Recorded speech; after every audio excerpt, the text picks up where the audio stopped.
Komitmen syarikat P-Hailing kadar upah lebih telus.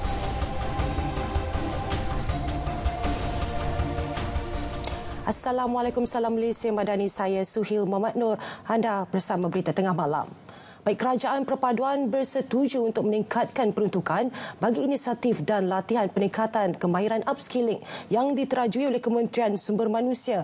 Perdana Menteri Datuk Seri Anwar Ibrahim menerusi kenyataan berkata keputusan ini dibuat setelah beliau mengadakan perjumpaan dan perbincangan dengan 24 syarikat pengendali perkhidmatan parcel hailing P-Hailing. Pertemuan ini susulan komitmen yang berikan ketika perjumpaan Perdana Menteri bersama rakan penghantar pada 22 Julai lalu. Menteri Pengangkutan, Menteri Komunikasi dan Digital, Menteri Sumber Manusia serta pegawai kanan kementerian turut hadir dalam sesi ini. Semasa sesi ini, 5 orang wakil daripada penghantar turut hadir bagi menyatakan pandangan dan mendengar maklum balas pihak syarikat.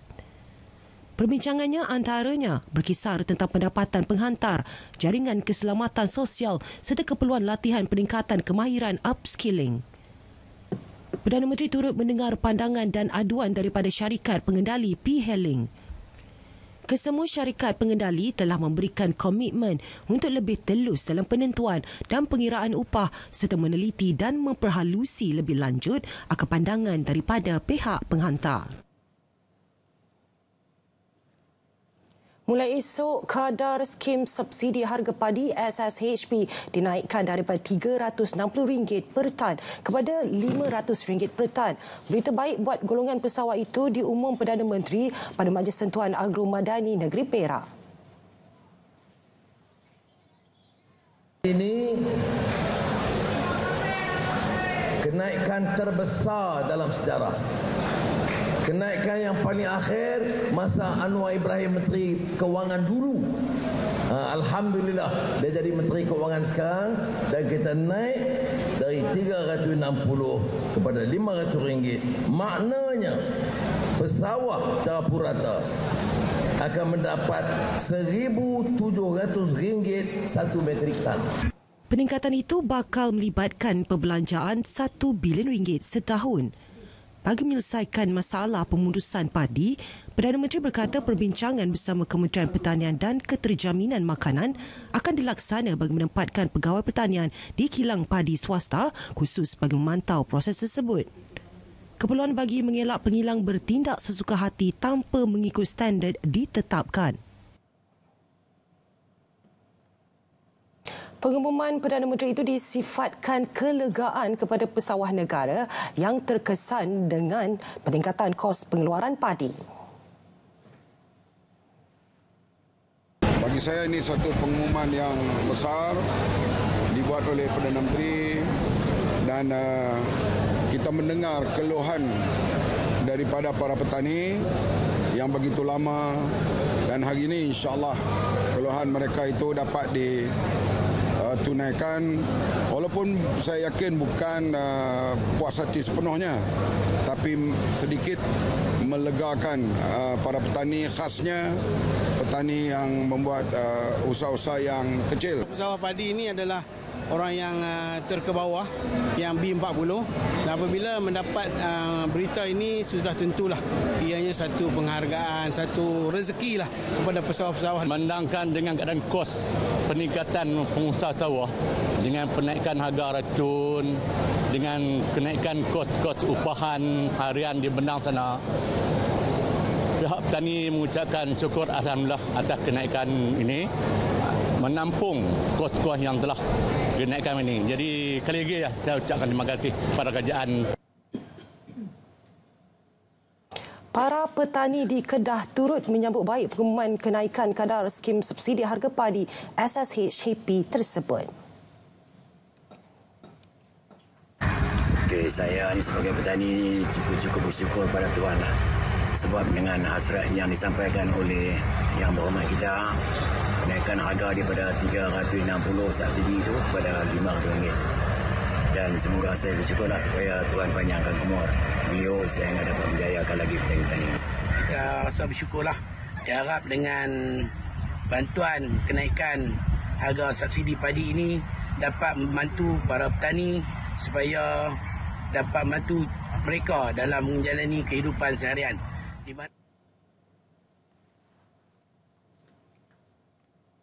saya mengucapkan terima kasih kepada Kerajaan Madani kerana prihatin kepada para petani dengan kenaikan harga subsidi padi daripada 360 ke 500. Dengan ini boleh meringankan beban petani dan dari sudut kewangan dan sama-sama kita menikmati apa yang kerajaan hasratkan dari sudut pertanian, dan kerajaan kita tak melupakan kudrat petani ini yang menghasilkan padi sumber makanan untuk negara kita. Terima kasih Kerajaan Madani. Terima kasih kepada kerajaan yang telah memberi subsidi daripada 360 kepada RM500. Ini menunjukkan bahawa kita dapat sama-sama merasa setelah lama petani-petani duduk dalam keadaan menunggu subsidi daripada Menteri Kewangan dulu, sekarang timbul pula kewangan yang baru, yang lama juga. Kenaikan ini barulah kami merasanya. Sebagai petani, kami dapat meringankan beban yang mana harga racun-racun pun, kenaikan harga barang pun tinggi. Sekarang ni dah menurun. Kami bersyukurlah dengan adanya insentif yang diberikan kepada kami. Isu kekurangan perjalanan feri yang menjadi penghubung Pulau Langkawi dan Tanah Besar Kedah antara permasalahan yang perlu diatasi bagi memastikan sektor pelancongan Langkawi terus berkembang maju. Selain itu, Timbalan Perdana Menteri Datuk Seri Dr. Ahmad Zahid Hamidi berkata Langkawi memerlukan penganjuran program bersifat nasional atau peringkat antarabangsa setiap bulan. Kita mahu di Langkawi ini mesti ada domestic tourism atau pelancongan domestik, dan saya minta Dato' Nazif untuk berunding dengan Menteri Pelancongan, dan saya akan bantu buat program peringkat negara, peringkat antarabangsa tiap-tiap bulan di Langkawi supaya orang lebih ramai datang. Beliau berucap merasmikan program Desa Cergas di Padang Taman Nilam Langkawi. Peratusan keluar mengundi undi awal bagi PRU DUN ke-15 serta PRK Parlimen Kuala Terengganu merekodkan lebih 90%. 72,554 daftar pemilih terdiri anggota polis, tentera dan pasangan telah melaksanakan tanggungjawab masing-masing. Manakala bagi PRK Parlimen Kuala Terengganu, 95.47% pengundi awal menunaikan tanggungjawab. Kenyataan Setiausaha SPR Dato' Indra Ikmalruddin Ishak memaklumkan Kedah dan Terengganu mencatatkan peratusan paling tinggi dengan masing-masing 96.02% dan 95.91%, diikuti Selangor 95.87%, Pulau Pinang 95.01%, Negeri Sembilan 94.05 dan Kelantan 93.90. Proses undi awal melibatkan 49,660 anggota tentera dan 47,728 anggota polis bersama pasangan masing-masing di 6 negeri. Manakala pengundian awal pagi PRK Kuala Terengganu melibatkan 1,362 anggota polis dan 35 anggota tentera bersama pasangan. Mana-mana pihak khususnya calon bertanding sekali lagi diberi amaran tidak memainkan isu berkaitan 3 arah dalam baki kempen. Timbalan Ketua Polis Negara Datuk Seri Ayub Han Maidin PC ketika memberi amaran berkenaan, bagaimanapun berkata setakat ini tiada laporan polis diterima berkaitan isu itu di Selangor. Menjadi keterusan sehingga habis election nanti, sehingga habis pengundi 12 Ogos tidak ada isu dengan 3R yang dibangkitkan oleh ahli politik, tak kira pada politik sebelah mana, dua belah pihak. Jangan mengeksploitasi dengan menggunakan isu-isu 3R dalam kempen itu. Kalau ada, kita akan tindakan tegas. Beliau turut dimaklumkan 518 laporan diterima Polis Selangor berkaitan PRU DUN ke-15 dengan 20 kertas siasatan dibuka setakat 20 Ogos lepas. Sementara itu, sebanyak 349 kempen serta ceramah dengan permit diadakan oleh parti-parti bertanding pada PRU DUN ke-15 di sekitar seberang Perai Utara. Ini semua telah memenuhi syarat. Semua parti-parti politik yang berkempen mendapat permit dan berjalan dengan lancar tanpa ada sebarang pergaduhan ataupun provokasi dan sebagainya. Beliau ditemui selepas meninjau pusat undi awal di Dewan Temenggung Ibu Pejabat Polis Daerah SPU di Bertam.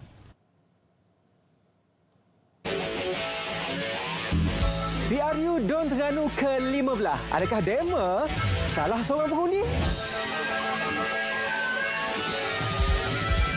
Dah, kalau kita ni boleh mengundi, nak cek mana? Kena cek dekat My SPR SEMA.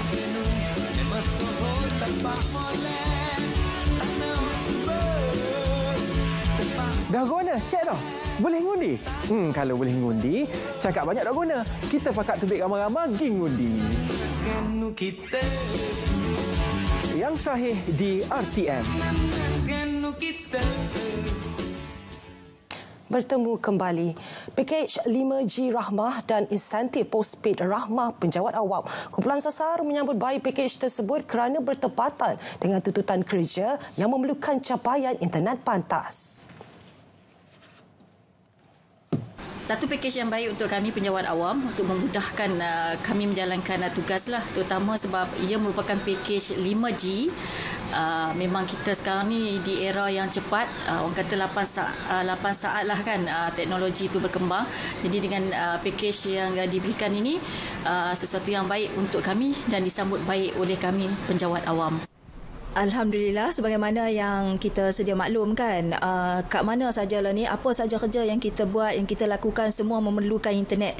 Jadi dengan pakej yang ditawarkan oleh Kementerian Komunikasi dan Digital ini, alhamdulillah ia memberi satu yang terbaiklah juga untuk kita. Pakej 5G Rahmah ni sangat membantu untuk golongan yang macam saya, penjawat awam, dan saya sangat berterima kasih kepada YB kita, Menteri Komunikasi dan Digital, yang sudi membantu ketika kami memerlukan, dan saya sangat memerlukanlah pakej ni untuk menyelesaikan segala masalah yang saya hadapi dalam membuat kerja lah dengan menggunakan internet.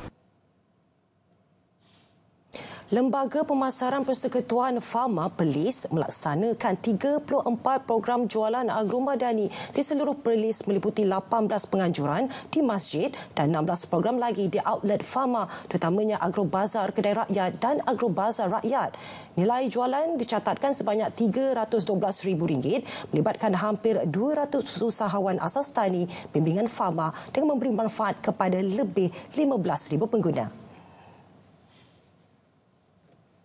Pengarah Kanan Pembangunan Institusi Pemasaran Fama, Isa Hamzah berkata, perluasan pelaksanaan program jualan agro madani ini, khususnya di kawasan luar bandar ini, bagi menjamin ketersediaan bekalan agro makanan dan memberi lebih pilihan kepada pengguna mendapatkan bekalan pada harga berpatutan. Okey, di negeri Perlis ni kita dah pilih 10 agrobazar dan agrobazar rakyat, agrobazar kedai rakyat untuk melaksanakan setiap bulan 2 kali sehingga hujung tahun ni. Di Pasar Tani, Pasar Tani Kekal ada sebuah, Pasar Tani 2 buah di negeri Perlis ni yang akan melaksanakan benda ni. Jualan agro madani. Beliau ditemui media ketika mengadakan tinjauan ke program jualan agro madani di Felkra, Lubuk Sirih, titik tinggi. Jadi bila berniaga dengan harga yang murah, ramai yang jadi pembeli dah. Ramai pembeli dapatlah untung juga. Jadi eloklah pada peniaga-peniaga yang datang pada pagi ini pun ada juga keuntungan yang dijual di sini. Dapat menampung semua. Siapa kira macam siapa yang kalau tiba-tiba main nak dapatkan tu, stok sentiasa ada. Macam tu. Sangat-sangat berpatutan sebab lagi satu juga produk keropok lekor nelayan ni dibuat di Perlis sendiri. So maksudnya produk ni bukan daripada kami import daripada Terengganu ke Kelantan ke, so dibuat di Perlis sendiri. So tentang jualan ni alhamdulillah lah. Harga pun berpatutan lah dengan kami ni orang kampung dengan pendapatan low ni kan tak tahu kan. Macam itulah. Dapat menampung lah keluarga. Ya, dapat menampung keluarga lah dengan harga yang Pak Su dengan Mak Su buat ni. Sehingga penghujung tahun ini, sebanyak 56 program jualan agro madani akan dilaksanakan oleh Pharma Perlis yang memberi manfaat secara keseluruhannya kepada lebih 25,000 pengguna. Sementara itu, sebanyak 24.2 juta ringgit nilai jualan diperoleh menerusi jualan agro madani setakat 6 Ogos lalu. Jumlah tersebut hasil penganjuran program di 1,025 lokasi seluruh negara dengan penglibatan 15,628 usahawan. Lembaga Pemasaran Pertanian Persekutuan Fama menerusi kenyataan memaklumkan penganjuran jualan agro madani telah menyumbang nilai penjimatan sebanyak 7.26 juta ringgit kepada 2.05 juta isi rumah. Kementerian Pertanian dan Keterjaminan Makanan KPKM sebelum ini telah menyasarkan pelaksanaan program tersebut di 5,000 lokasi seluruh negara membabitkan nilai jualan sebanyak 39 juta ringgit. Seramai 46,000 usahawan turut disasar menyertai jualan tersebut yang dijangka menarik kehadiran 1.6 juta pengunjung. Jualan agro madani merupakan salah satu langkah digerakkan kerajaan dalam menjamin ketersediaan bekalan agro makanan pada harga yang berpatutan. 4,195 individu telah menerima manfaat program MyLesen B2 sepanjang Mei hingga Jumaat lalu. Mereka terdiri daripada golongan B40 dan OKU selain penerima zakat, sumbangan tunai rahmah dan e-kasih. Sebagaimana kita ketahui, dah ada lesen ni mereka dapatlah mungkin nak jadi pemandu e-hailing dan sebagainya ya, untuk menambah pendapatan mereka. Dan di seluruh negara kita yang sebenarnya untuk program ini adalah 9,000 orang di seluruh negara daripada termasuk Sabah, Sarawak dan Semenanjung ini. Tapi sebelum semua lagi lah yang dilancarkan ya, akan berterusan insya-Allah. Beliau memaklumkannya pada sidang media selepas melancarkan program MyLesen B2 peringkat Negeri Terengganu. Pada majlis itu, beliau turut menyampaikan sumbangan 300 unit topi keledar tajaan Malaysia Railing MRL kepada penerima lesen B2 di Terengganu. Sementara itu, seramai 900 permohonan telah diluluskan di seluruh Terengganu dan setakat ini seramai 291 orang telah menerima manfaat tersebut secara berperingkat. Benda ni macam satu penting lah untuk kita, kalau kan kita kan naik motor, so penting lah untuk pakai helmet ni untuk jaga keselamatan kita dan jelas nyawa kita mudahan lah, boleh kemudahan nak pergi mana-mana pun senang. Dok jadi dok takut lah, dok jadi dok mana ni kata kalau jumpa roadblock ke dok boleh lagi lah ada lesen dah ha? Sejuta rumah mampu milik disasar dibina menggunakan teknologi Sistem Binaan Berindustri IBS menjelang 2028 di seluruh negara. Menteri Kejaraya Datuk Seri Alexander Nantaligi berkata, perkembangan teknologi IBS menunjukkan prestasi yang baik sejak tahun 2018. Perkembangan ataupun steady growth dalam industri ini menggunakan ini adalah sangat baik.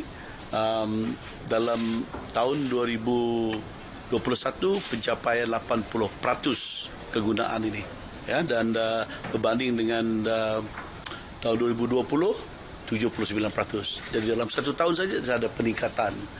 Beliau berkata demikian selepas merasmikan majlis perasmian rumah contoh IBS di Ibu Negara. Sebanyak 18,000 usahawan tekun disasar memperoleh manfaat melalui seminar asas keusahawanan tekun nasional seluruh negara. Menurut Timbalan Menteri Pembangunan Usahawan dan Koperasi Saraswati Kandasamy, ia penting dalam membantu usahawan menyesuaikan perniagaan dengan perubahan masa kini. Selain dapat meningkatkan pengetahuan serta kefahaman usahawan berkaitan strategi dan teknik pemasaran berkesan. Usahawan-usahawan yang mendapat pinjaman daripada Tekun Nasional akan diberi sedikit sebanyak latihan dan juga ilmu mengenai menjalankan perniagaan, maklumat asas bagi seseorang memula dan menjalankan perniagaan dari segi pemasaran, dari segi penyimpanan rekod akaun dan sebagainya. Ini adalah tujuan Tekun Nasional memberi ataupun menganjurkan seminar asas keusahawan kepada peminjam-peminjam Tekun Nasional. Kementerian Pendidikan akan menilai semula kebenaran pakaian sukan melibatkan murid, guru dan anggota pelaksana. Bagaimanapun, Ketua Pengarah Pendidikan Datuk Fakhruddin Ghazali memaklumkan kebenaran sedia ada masih diguna pakai dan tiada arahan baru dikeluarkan pihaknya. Masa ini kita kekal dulu. Lepas tu dalam bulan 8 nanti ada cuti sekolah. Mungkin masa itu kita buat penilaian. Adakah sesuai lepas cuti nanti dia back to normal untuk pakai uniform. Apapun, masa ini banyak aktiviti di sekolah bersifat sukan. Kita sedang menyediakan mereka untuk MSS, peringkat daerah, peringkat negeri, peringkat kebangsaan. Jadi kalau mereka pakai pakaian sukan pun dia dah 2 dalam 1. Sebelum ini, KPM memberi kebenaran khas untuk memakai pakaian atau baju sukan ketika cuaca panas bagi mengelak sebarang komplikasi kesihatan. Polis menahan 2 beradik susulan kematian adiknya di Taman Mahkota Kulim, Kedah semalam. Ketua Polis Daerah Kulim, Superintendent Muhammad Rizwan Saleh berkata, mangsa dipercayai maut setelah berlaku pertengkaran antara abang sulung dan adik bungsu berusia 18 tahun. Superintendent Muhammad Rizwan dalam kenyataan berkata, pada mulanya abang sulung berusia 26 tahun membuat laporan polis. Kononnya adiknya mengalami kecederaan akibat terjatuh ketika bekerja di kandang kambing pada pukul 10.10 pagi hari yang sama. Pengadu kemudian membawa adik keduanya ke Hospital Kulim sebelum mangsa disahkan meninggal dunia. Bagaimanapun, hasil bedah siasat mayat di Jabatan Forensik Hospital Sultanah Bahia mendapati punca kematian adalah akibat tikaman di jantung. Kedua-dua suspek direman selama 7 hari sehingga 14 Ogos ini untuk membantu siasatan. Kegiatan memindahkan diesel bersubsidi dengan nilai lebih 3.3 juta ringgit secara haram di Pasir Gudang, Johor Bahru berjaya dibongkarkan. Agensi Penguatkuasaan Maritim juga berjaya menahan 5 individu berusia 29 hingga 64 tahun. Pengarah Maritim Negeri Johor, Laksamana Pertama Maritim Nurul Hizam Zakaria memaklumkan serbuan di muara Sungai Paluh, Pasir Gudang menyaksikan aktiviti memindahkan diesel daripada lori ke bot dengan anggaran 28,000 liter sedang dijalankan. Pemeriksaan terhadap 3 lelaki termasuk warga Indonesia mendapati suspek gagal mengemukakan dokumen muatan. 2 lagi suspek termasuk seorang warga Myanmar ditahan ketika berada di dalam pacuan 4 roda. Manuskrip Hukum Kanun Melaka dan Hikayat Hang Tuah diketengahkan dalam wacana manuskrip Melayu kali ketiga Anjuran Perpustakaan Negara. Timbalan Ketua Pengarah PNM Eddie Irwan Zulkifli, wacana tersebut bertujuan meningkatkan rasa minat dalam kalangan generasi muda bagi menghargai serta memelihara warisan sejarah dan budaya. Kalau kita lihat golongan sasaran kita adalah lebih kepada para pendidik dan juga kita juga ingin mengajarkan ilmu-ilmu ini kepada golongan muda agar lebih memahami ilmu-ilmu yang ada di dalam manuskrip untuk dikupas dan diulas serta dikaji bagaimana ia boleh menghasilkan satu ilmu yang baru untuk ketemadunan semasa. Membina Malaysia Madani berinspirasikan karya Agung Melayu dipilih sebagai tema program yang diadakan secara hybrid tahun ini.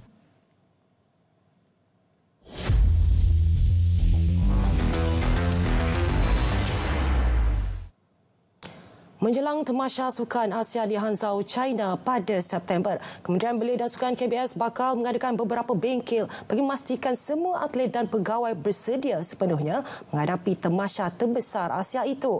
Menterinya Hanaya berkata sasaran kejohanan itu juga akan diumumkan selepas bengkel berkenaan tamat. CDM dengan Majlis Olimpik Malaysia telah memberikan taklimat kepada saya mengenai penglibatan atlet-atlet kita, tetapi mereka masih ada lagi bengkel-bengkel yang sedang berjalan dalam persiapan untuk Asia Games.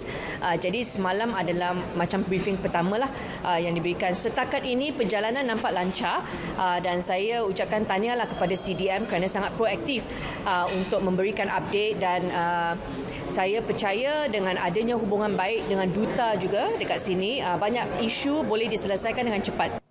Beliau berkata demikian selepas pelancaran kejohanan futsal Sukan Ekspedit Belia Yes sempena sambutan Hari ASEAN ke-56 di Puchong, Selangor. Terdahulu, MOM mengesahkan Malaysia akan diwakili oleh 252 atlet yang akan bersaing dalam 29 acara dalam 23 jenis sukan. Saingan Pesta Bola Merdeka 2023, skuad Harimau Melaya dijadualkan berdepan pasukan di ranking ke-99 dunia India dalam aksi pembukaan Pesta Bola Merdeka Oktober ini. Ketua Jurulatihnya Kim Pan-guan menyifatkan perlawanan kali ini sebagai persiapan terbaik sebelum menghadapi kelayakan Piala Dunia dan Piala Asia. Should be. From September, we know that we play against Syria and China in China, so it can be helpful to prepare this Merdeka Cup.